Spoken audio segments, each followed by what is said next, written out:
Welcome, welcome, welcome back to the Mission Accepted podcast show. You are, as I say every week, because you continue to blow me away. You are the best podcast audience. And honestly, you're so supportive.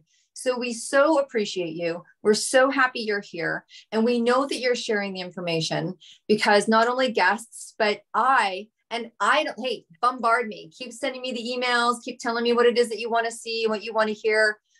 We have everything from Gen Z, this incredible Gen Z generation, breaking ground in the world of entrepreneurship, entrepreneurs. Some of you are like, what's entrepreneurs? And I'm like, you probably are one, or you know one. That person in your life, they're like, really? What else are you going to put on your plate? It's the creative entrepreneur. That's my new term. Hashtag creative entrepreneur. I'm going to make a t-shirt out of all of this one day, you guys, and sell them and raise the money and put it towards, I don't know, maybe a walk across Ireland or something like that. But so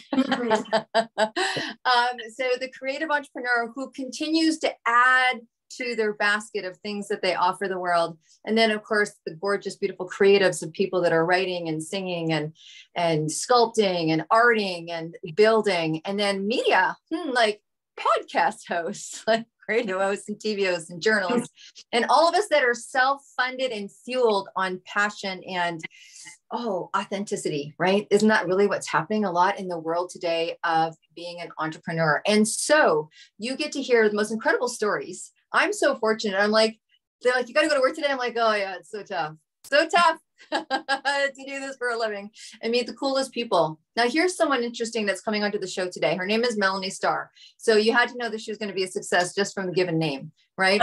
But here's a woman who's done what a lot of you have done. Many of us decide to be entrepreneurs because we get an inspiration, or somehow we go and buy a bucket of courage at the local store or whatever. And sometimes we're kind of pushed into it, or something will happen in our life that will alter what it is that we're doing, or something that, you've gone through yourself and, people need help with. That definitely came really strong through in my conversations with Melanie. I mean, I was 27 and I was taking a massage course, and I knew through the tingling in my body that I was going to do this the rest of my life. And that started off my journey. And yes, that was my inspiration but this woman has a really interesting story. She's, I would say more corporate background, gone healer. And those you don't hear a lot of those stories, yet they happen all the time because the universe is knocking on people's doors all the time. She just came to a place in her life where she had experienced enough, I guess, in her words, trauma, to take her experience and go, I can't be the only person that's done this. And now we were just talking earlier and having a little chuckle about, sorry about that. We were having a little exploration conversation about, is she a healer? Is she a coach? Can you do one without the other? And I'm going to stop talking because this is where we get to turn it over to Melanie. Melanie, they're like, who's this woman? Tell us a little bit about your background and what what pushed you, decided you, inspired you to take on the mission. Okay. Well, thank you very much, Deb, for having me on your podcast. And I just appreciate it so much. It really is one of these things where the seeds were planted decades ago when I was a young woman in my 20s. And then life happened to me and kind of stopped me on that particular path I was going forward to be a yoga teacher, with the idea of being an energy healer at that time. And then, I ended up pregnant, if these things happen, and then got back into the public relations that I had tried to leave initially in 1993. I left my first job as at an agency and had gotten into this new world of natural healing and fell in love. Had moved from Halifax to Whistler and then Victoria.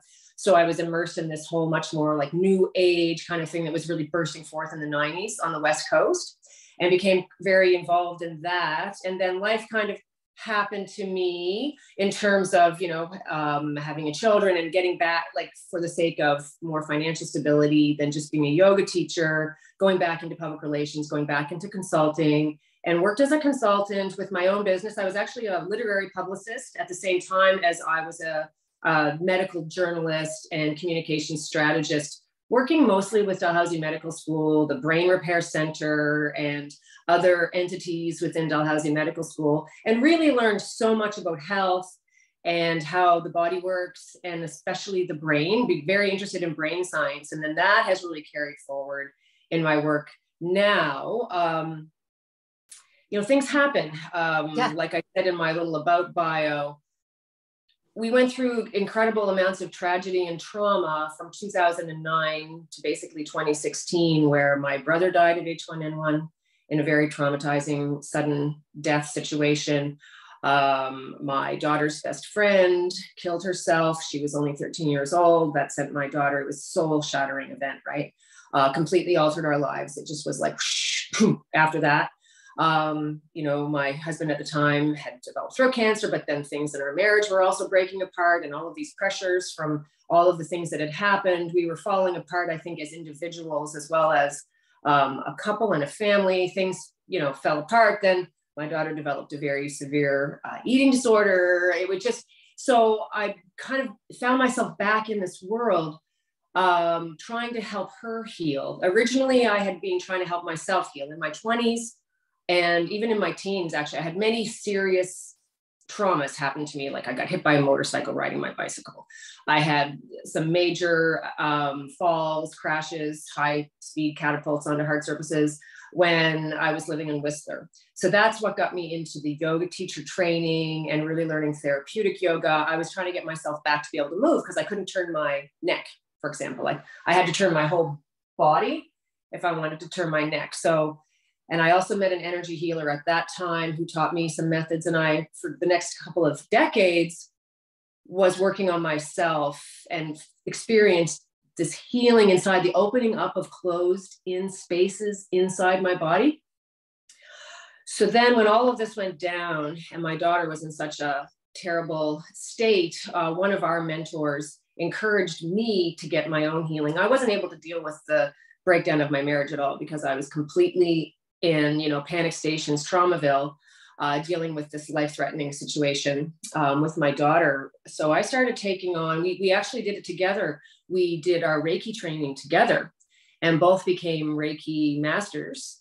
And I've worked on her a lot with Reiki. And that was really, Reiki has been even more impactful to me than yoga. I was surprised by that, but it completely opened me up to my light body and what that means to be connected to the light, and a whole new level of comprehension of myself as a divine being that I was getting hints of it with yoga, but not the same kind of like deep recognition and realization that I was experiencing with Reiki.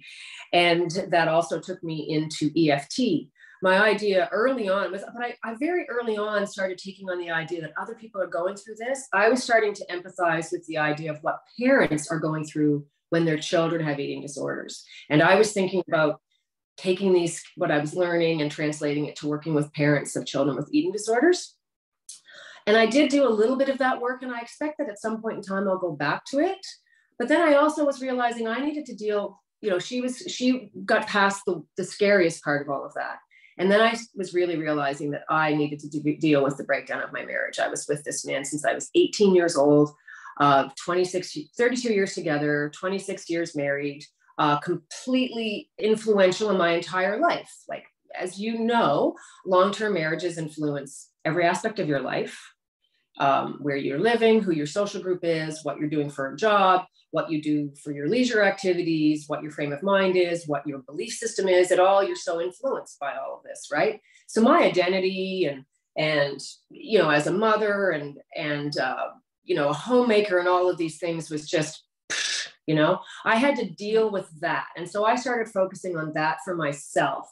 And then it became, and healing the trauma within me, healing my codependency that I then was starting to recognize, like, what is a trauma bond? What is codependency? Understanding that all of this stuff that happened between me and him was to do with our respective childhood traumas.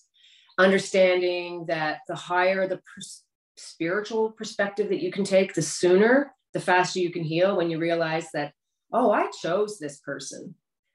Before I even came in this time, this person was meant for me. I was meant for them because we were meant to learn so much from each other in our relationship, right? So I really started healing from my divorce, and then realized that that was where I wanted to go with my work, at least for now, for a primary focus. I kind of see a more kaleidoscopic mission, but right now that's my more focused mission.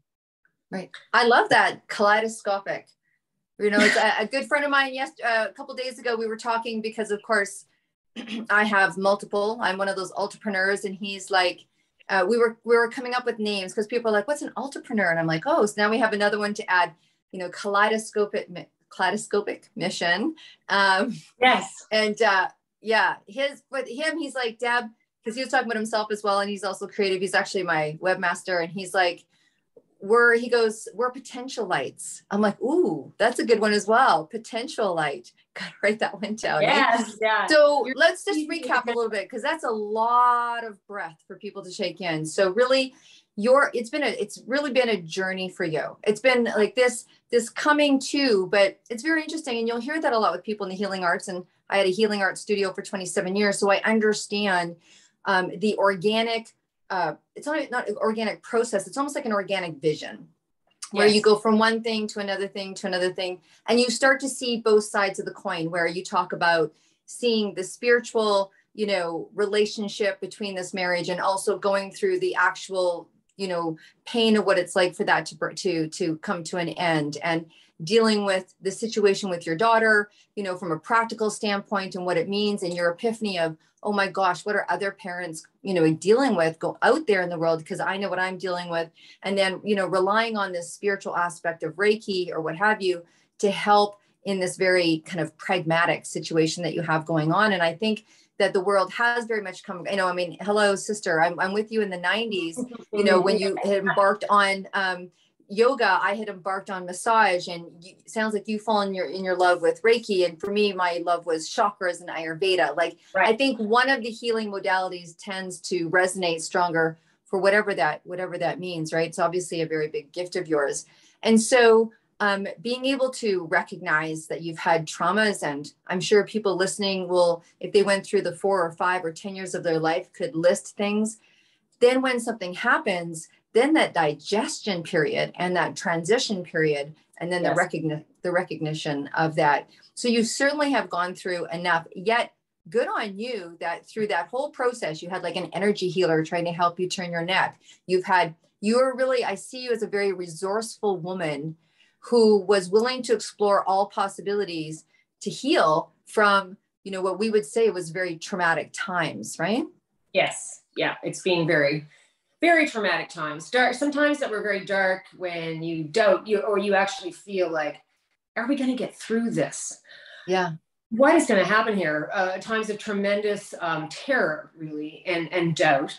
But always connecting, for me, it has always come back to connecting to source, and coming back to try to find that inner voice of myself and my connection to the divine, and understanding that I'm here for a reason, that all of this stuff has happened for a reason. It's being like a training ground, so that when I'm sitting in front of a client, it almost doesn't matter what they are talking to me about. I've experienced so much that I can empathize with so many parts of the coin, whether it's depression, anxiety, addiction, chronic pain, insomnia, relationship breakdown, a child having a serious health crisis, whatever it is that they're going through. And I do find, one of the things I find with my audience of women going through midlife divorce is that many of them do have their children are also compromised, because they were in conflicted relationships so long, and it was hard on the children.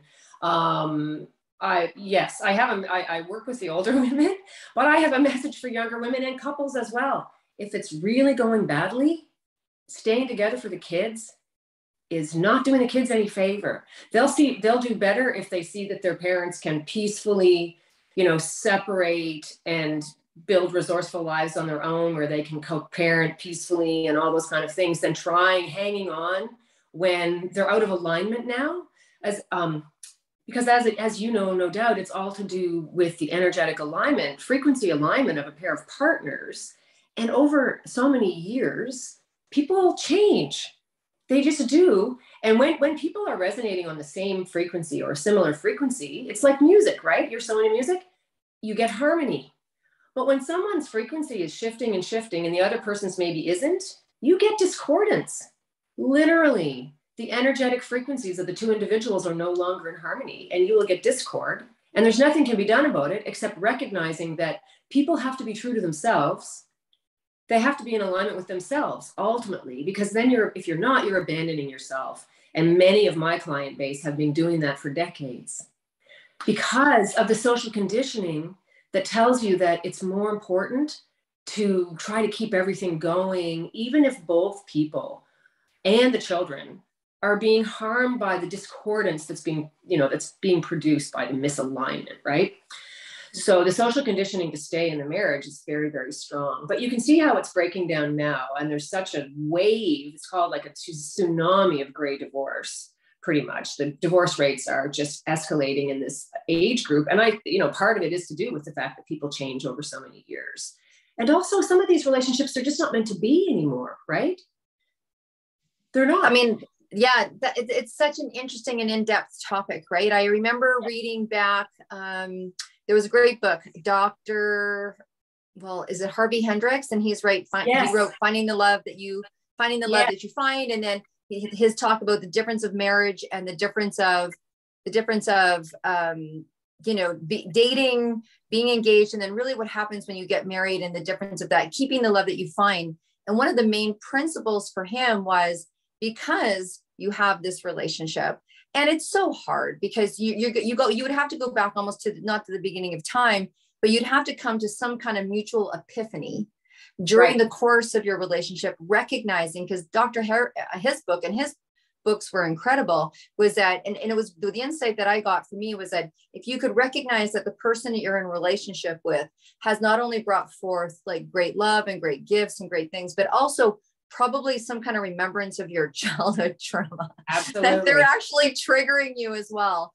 And if you can recognize that the things and that person is actually setting off bells and whistles for you, and you can go get some help on those bells and whistles, or that person recognizes that you are also bringing up things for them. Sometimes, it's interesting because in business, as we move up to different levels of success, or we go sideways, or we make a different decision, or I remember when I went from one industry to another industry, the people that were in my industry before, we were kind of a bit of a family. They're like, oh, so you think you're, better now? Or I'm like, no, I'm just changing industries. Like, don't be so heartbroken. You got my phone number, right? But as we make changes, sometimes the people around us don't like that. And they act in the strangest ways. And a lot of times it'll come out as jealousy or what have you. Those are a little easier to recognize. But so we recognize it in our world around us, but when it's actually happening in the interrelationship and in the encasings of our heart, it's difficult, I think, because both people have to recognize that there's work to do because we're triggering things off for each other. So say you are going off into a different arena and you would call that an alignment. That other person might be feeling left out, abandoned. It might trigger their abandonment. It might trigger their loss. Their dad left when they were young.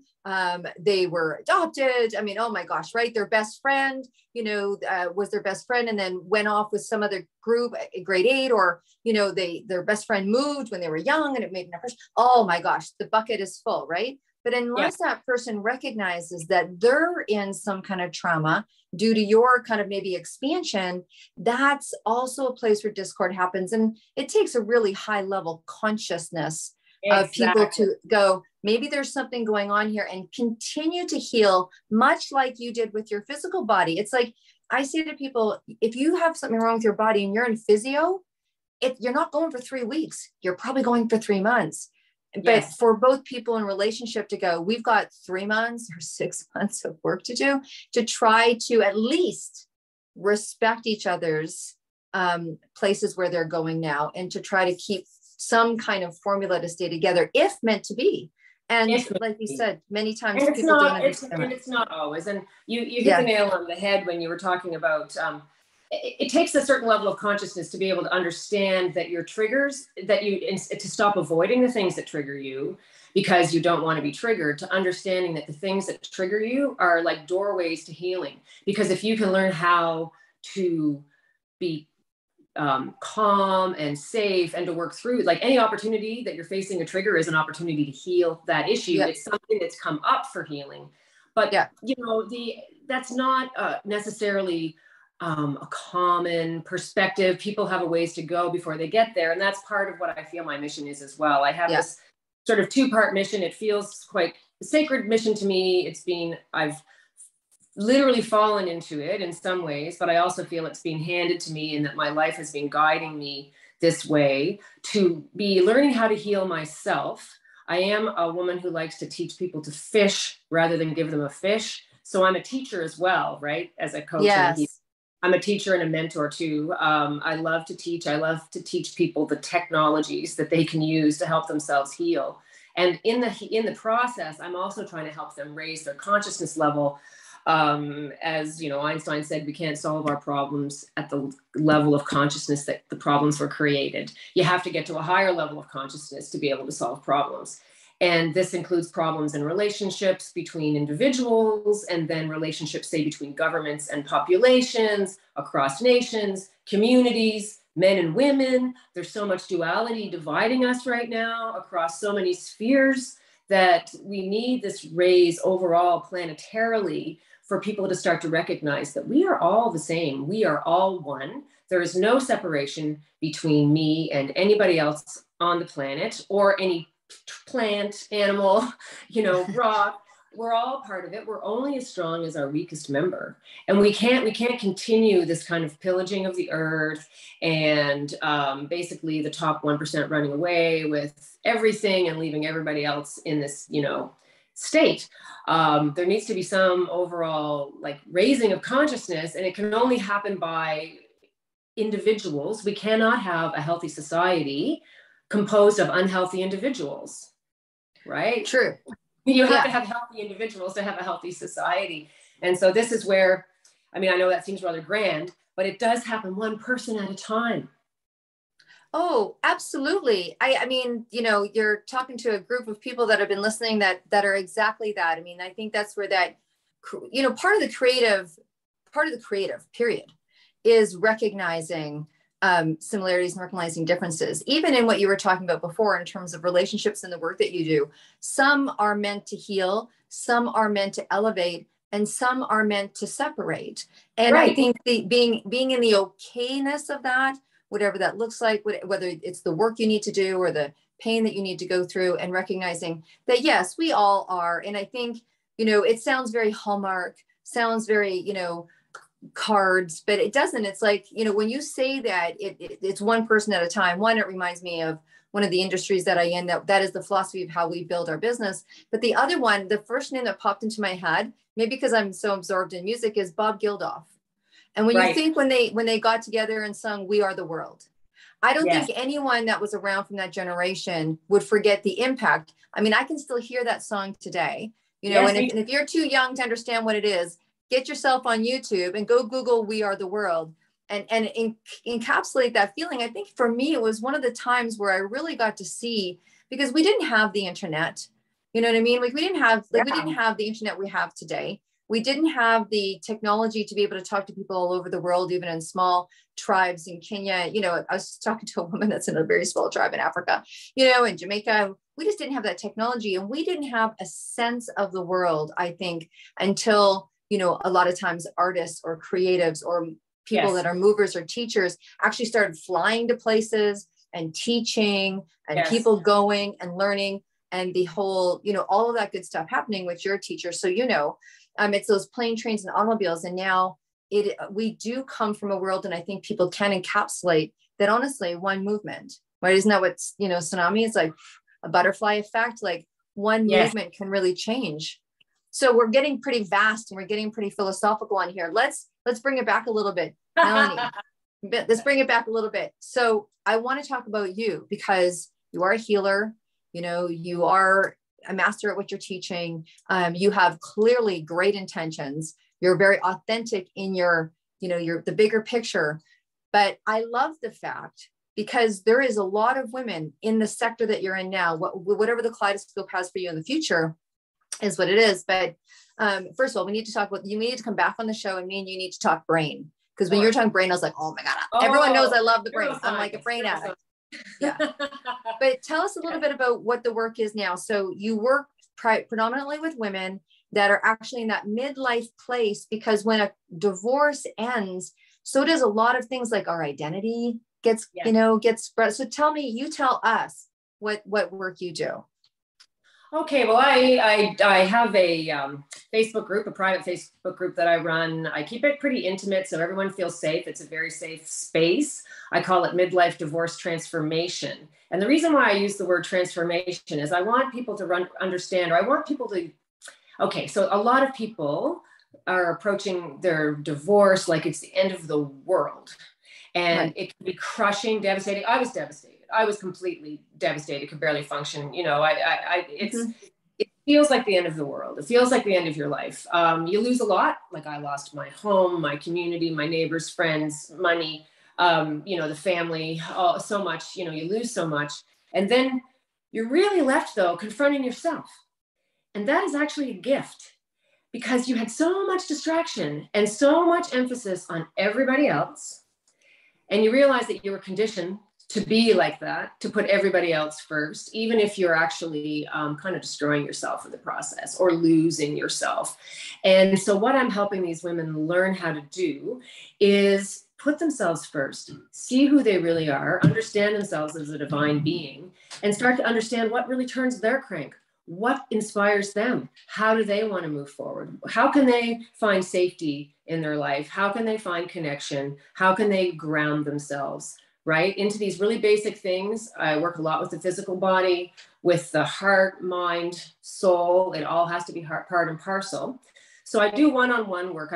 I'm a master EFT practitioner, which is, I would have to call it my workhorse modality. I do other things. I do embodiment work, breath work, energy healing, etc. But EFT is this sort of workhorse. It's so effective, and you can work with people over Zoom. And I find I've been blown away because people will come to me. Most of my clients, they're not just going through divorce. A lot of them have already, it's like 5-10 years later and many years of therapy later. And they're coming to me and I still feel stuck. I don't feel any better. And I've not only that, I've repeated negative patterns in subsequent relationships. And I'm even more broken now than I was after my marriage because I've had another relationship that left me feeling hollowed out or whatever. So what I have been finding is that 10 sessions of EFT over Zoom can transform someone's life. I have a client in Sydney, Australia. And of course, I can work all around the world with people on Zoom. And my client, Kirsty, when I first started working with her, she really was saying, you know, if this is my life, I'm not sure I want it. And 10 sessions later, she's like, well, actually, after the second session, she emailed me and said, oh my gosh, I feel myself is coming back.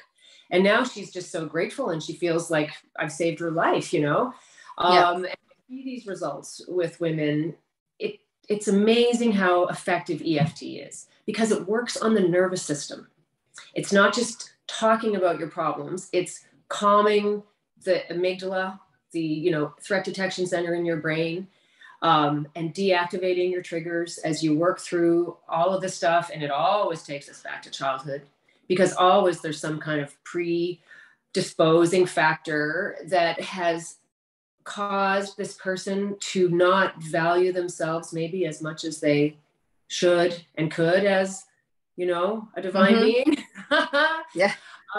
Right. And so bringing them back into themselves and going through and healing their nervous system from the trauma, you know, the separation anxiety.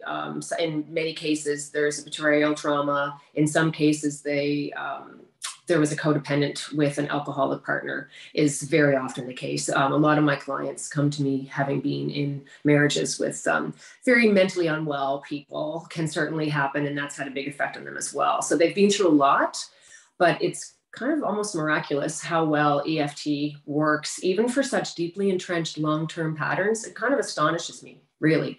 So that's, and I'm developing a group program that I'm going to launch this fall, calling that Embrace Your Midlife Divorce Transformation. Like, don't fight it. As we all know, the resistance to what is the source of all suffering, right? You have to accept it. Don't just accept it, embrace it. Say, I'm alone now. What can I do with that to make it be to my best benefit, to build my best life ever, even though it's very painful right now? It won't always be that way. It's kind of this offer of hope. So I want to do group programs because divorce is very isolating. Right. You lose so many people, all your friends who are still married, those people that were couples that were good friends with you and your husband or whatever, they're kind of gone. Like they're not including you. You just feel very isolated, and your friends can maybe get tired of hearing about it because they don't get it. And it's like, is this contagious or something?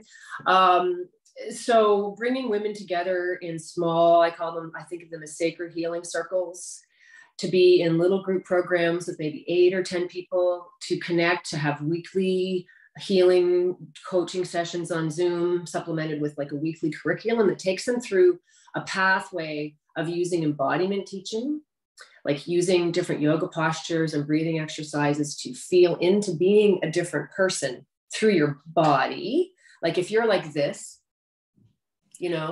downhearted, right? Yeah. So if you're slouching over, I'm just saying that because some people are watching and some people are audioing. So like, if you're kind of caved in or sinking sitting down lower, your heart is sinking. You're downhearted, right? You have to literally lift your heart and open your heart and lift your crown, like be a queen, right? Right. Don't throw yourself to the dogs in how you hold yourself and carry yourself. Many different, I work with them with posture and breathing and all of this kind of stuff through grounding, centering exercises, purging exercises, connecting with anger, releasing grief, processing emotions on all kinds of different levels, mentally, emotionally, physically, step by step through a defined curriculum. So that will be launching in the fall. So I'm pretty excited about that. Really looking forward to working with women in groups and having people having accountability buddies. So let's regroup a little bit. So first of all, I want to just share with anyone who's not familiar with EFT, it does stand for Emotional Freedom Technique. And as you're listening to Melanie, you're hearing obviously a lot of things around freedom. And I think you really hit a couple of nails on the head. And I know that a lot of you out there listening have had experiences of aloneness, whether you are on either side of this picture. So Melanie, yes, works with women. And then but we also know that divorce is difficult for both people in its own right. And it does, you lose a sense of identity, and couples don't really know what to do. And like you said, they think it's contagious and they don't know what to do and they don't know how to articulate it. And they don't want to invite you to events because they don't want you to feel alone, and they don't want to, and everybody doesn't really know exactly what to do. And yet there is a sense of aloneness because now you are what you thought was a couple and now alone. But some of the things that you said, I'd love to highlight because obviously we want people to reach out to you, and I'm sure that they will. But let's talk about some things someone could do today. You know what I mean? That you talked about. I loved how you talked about changing the posture of the body. I mean, whether it's success in life or success in love or self-esteem as success or business, we always hear about, change your state. And when you talk about standing prouder and having your heart, because when we are heartbroken, we tend to concave, like you say, and kind of keep things low and keep ourselves low and keep our curtains kind of closed more and stay in the house. And that caving can be very healing, but also at a certain point, it's, it's just really kind of standing and opening up your heart. So any kind of movement, like you were talking about, breathing, what are some other tips that people can do till they can literally get into a relationship with you or into the group? Like what are some of the things that you tell people to do in the immediate that can help them feel like they're going to be okay? One of the most important things to do is to get out in nature. Okay. It's been my go-to to get out in the woods or to the ocean or the mountains, whatever you have available to you. If all you have is a city park, get to the city park. Get your feet on the ground, take your shoes off, put them on the earth, right? Get your feet in direct contact with the earth and feel your connection to the earth, right? Understand that it supports you, that you're there, you're here, you're on the earth, and you're fundamentally okay. And if you can lie yourself down on your back or belly on the earth, so much the better. You probably know this. I don't know if you've ever done any Feldenkrais, but you've probably done a certain amount of yoga, like getting yourself on the floor or on the ground and feeling your body connecting to the earth, to feel that support and to give your nervous system just a pause and to allow yourself to relax and feel the support and take the support, whether it's your bed, the floor, or the earth, is very, very important. In the early days, that is one of the most important things. And music Music is really important, I feel, for in the early days, especially when you are just devastated and there's almost nothing that you can do. Talking to people, of course, but then you're re-traumatizing yourself a lot because you're going through, you're telling your story. You know, you're traumatized when you're going off at the mouth at 5,000 miles an hour and you can't stop, that you know you're traumatized, right? Yeah. And to get to let things out, to really let it out, allow the grieving. You may privately, kind of preferably, so you're not freaking everybody else out, but really allow it. Allow yourself to bawl your head off. Allow yourself to punch punch a pillow, break things, whatever you need to do, right, to get the anger out or the frustration. If you're an athlete and healthy, that you can to run, like all those energies of trauma, fight, flight, freeze, fawn. If you've been in people get traumatized at work and they get traumatized in relationships, and you can't do that fight or flight very easily in those situations. You can't really pop your boss and you can't necessarily run away from your house and your kids and everything, although you want to, so you freeze, you're in a freeze response, or you're fawning to survive, like you're being that, like sucking up to people or whatever, whether it's your spouse or your boss or whatever. So those keep you locked. They keep you stuck in disempowering relationship patterns, and also not taking steps forward in your life because you're fully in a trauma response where your prefrontal cortex is shut off. Your amygdala is going crazy, and you're basically functioning from your reactive reptilian brain, which has very few resources for any kind of creative thinking, right? So you need to get a feeling of safety in your body, but it's hard to do when you're vibrating on total trauma. So you do have to do the emotional release, but then I would recommend people start tapping. Tapping. It's so, if you're talking to a friend about what you went through, don't just talk to your friend, tap on the top of your head while you're talking to them. All right. Or tap on your collarbones while you're talking to them, or on the side of your hand on the karate chop point. Don't just talk about your pain, tap while you're talking about your pain, and you will start to bring that firing that's going on in your amygdala down. And then that allows your prefrontal cortex to come back online. And then you can think again. Then you can have creative solutions again. And you can think of what your next step is. And you may even have the resources to take it. As long as you're trapped in a trauma response, you're frozen, right? Can't move. Tap a little bit, and then you can move. Even if it's just to get up off the sofa. Right. Yeah. Right. I mean, we've all been there. And so here's two things I wanted to, before we kind of wrap up today. So when you're telling people to tap on the top of their head and on their collarbone and on the side of their hand, any of those will actually bring people kind of back and out of trigger response, it sounds like, into being able to make a kind of a next step decision, or at least bring them back out of trigger, out of that trigger response. If you're working with a professional on your own, tapping is great to do on your own, and you can use it for like acute circumstances of extreme stress to help you get through the day, or like I'm feeling nervous about a job interview, or I'm feeling nervous about going on a date or meeting a potential landlord, or whatever it is that you're doing this week, or a court date or something. I teach my ladies to, squeeze the nail bed on their thumb under the table at the lawyer's office and breathe deeply to stay calm while they're dealing with stressful situations.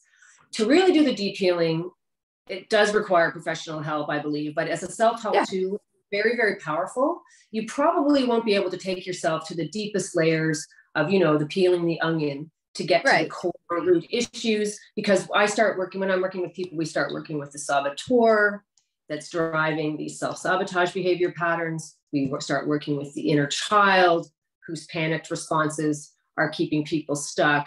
We go back to all of that stuff. We go really, really deep and start reprogramming.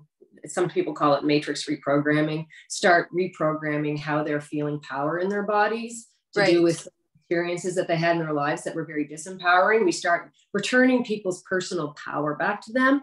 That requires some professional assistance, but not necessarily a lot. People don't have to be in EFT for years. Right. It's not the way it works. Right. It's a much more rapid fire response. Yeah. Okay, so before we wrap up, I want to highlight, obviously, those were some great things that you can do. And if you have deeper work to do, you know, Melanie's going to have all her information in the show notes, and you're going to be able to reach out to her. The second thing is I want to highlight something that you said that I think is really important is you don't have to have just gone through the divorce to have this residual. I mean, even I know for myself that the relationship that I went into after my marriage had ended, which is a number of years ago, ended up being similar in nature. I was like, oh, there's some similarities here, but I didn't quite know because, you know, it comes in a different form, right? And until you get observant, yes. And sometimes you don't know you're doing that because you're just in your own way of being and your own patterns, and yes. Not until you recognize. So I love the fact that you talked about some people are coming to you 2, 3, 4, 5 years, who knows, 10 years later when they realize, yeah, 20 years. Yes. And people, the other thing is that, and this is such a profound part of the healing, is that the tendency, of course, as you know, when a relationship breaks down, everybody does it. It is them or whatever, right? Like there's this blaming thing that goes on. But everybody, to heal you and to move forward in your life, you have to take responsibility for everything that you're encountering in your life because you are the creator of your own reality, right? And people have to understand and recognize, and it can be hard because it's not the natural tendency is not to want to do this, is to recognize that it's your own patterns. It's your own inner feeling about yourself that disempowers yourself, and actually kind of on people's human energetic interactions are really fascinating. And a certain kind of energy in one person will provoke a certain kind of different energy in another person, right?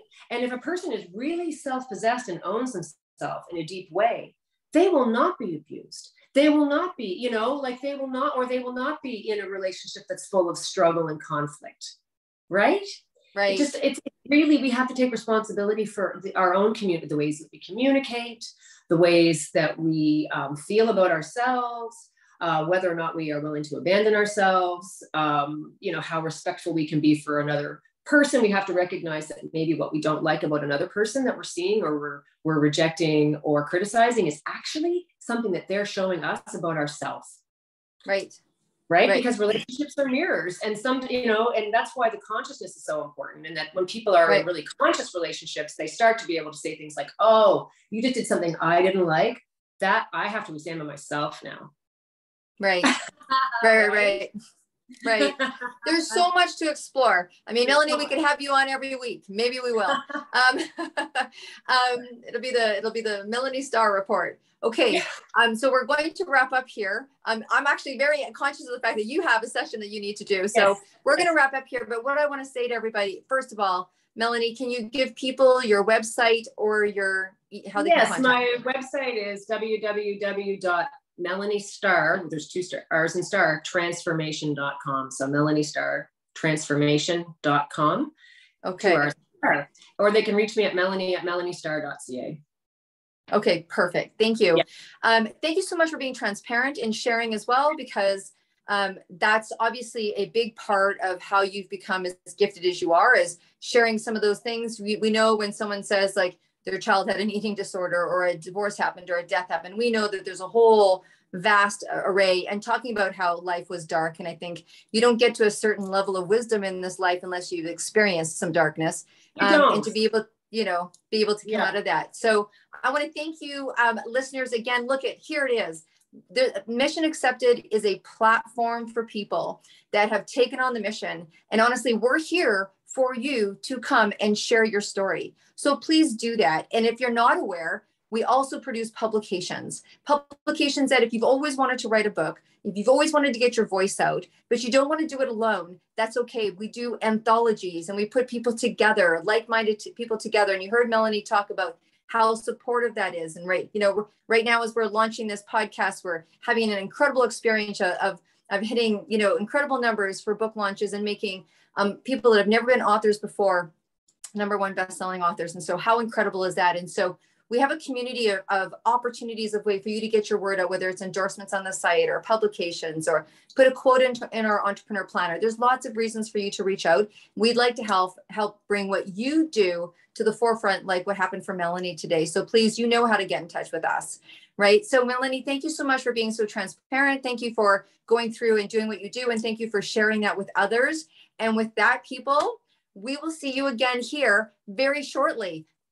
Very shortly. And don't forget to share, and don't forget to subscribe, and don't forget to email. Honestly, you have a list of things to do, people. Don't forget to let us know how you felt about the show. We'll see you soon. Thank you so much for being the best audience ever. And Melanie, thanks again. Thank you, Deb. It's been a pleasure.